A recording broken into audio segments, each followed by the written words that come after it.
থাকা ভালো, কারণ মতভেদ মানেই হলো আরো অগ্রগতির সময়।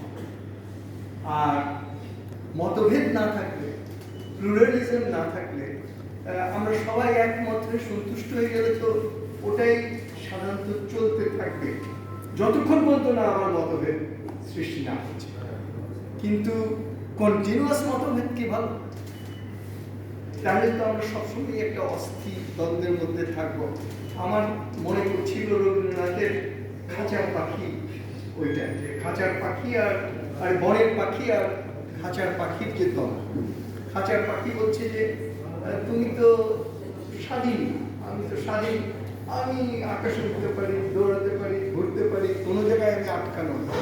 আর বনের পাখি বলছে আরে তুমি তো বসতে পারবে না কখনো, উঠতে উঠতে ক্লান্ত হয়ে কোথায় বসবে তুমি, একসময় তো তোমাকে বসতে হবে, মিলে আসতে হবে।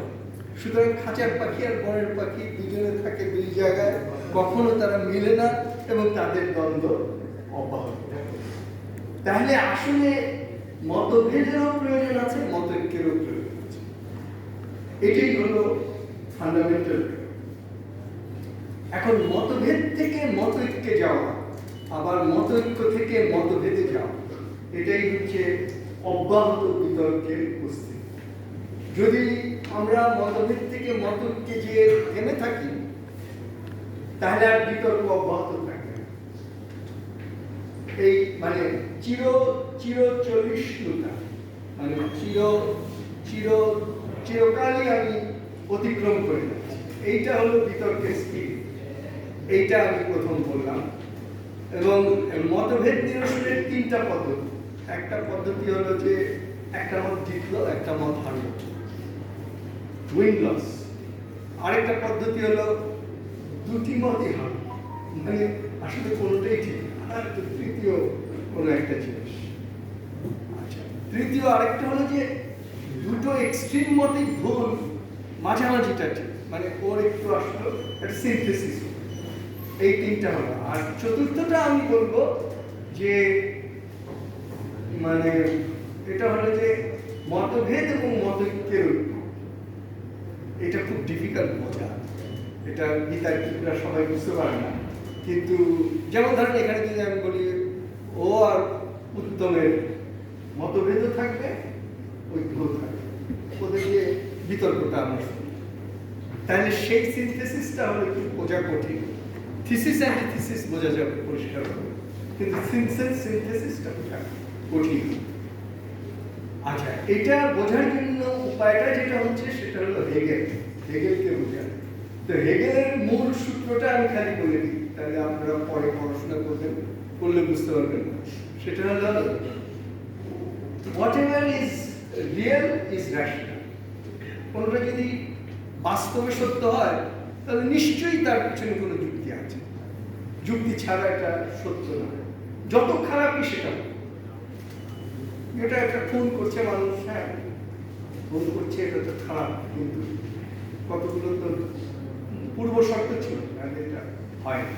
সুতরাং whatever is real is rational। আর মার্কস বা এঙ্গেলসরা এটাকে উল্টা দিচ্ছে, বলছে whatever is rational will become real। যেটা যুক্তিসঙ্গত সেটা পরে সত্য হবে, এখন যদি সত্য নাও। তাহলে how rationality becomes real and how real becomes irrational and non-real, এই হলো বিতার্কিকদের বেসিক টাস্ক, খুঁজে বার করা। এবং তারা তাই রিয়েলিটির মধ্যে নিউ রেশনালিটি দিয়ে, নিউ জিনিসের পক্ষে মত দিয়ে মানুষকে কনভিন্স করে, অথবা ওল্ড রিয়েলিটিকে রিজেক্ট করে, অথবা হ্যাঁ মানে রিয়েলিটি যেটা আছে সেটা তো রিয়েল, কিন্তু এটাকে রিজেক্ট করার জন্য যুক্তি খুঁজে বার করে, বিরোধিতা করে।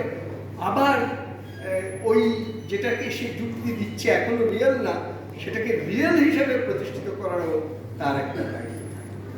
এখন প্রশ্ন হচ্ছে যে এইটা চর্চা করার তিনটা দিক আছে। একটা হলো কন্টেন্টের দিক।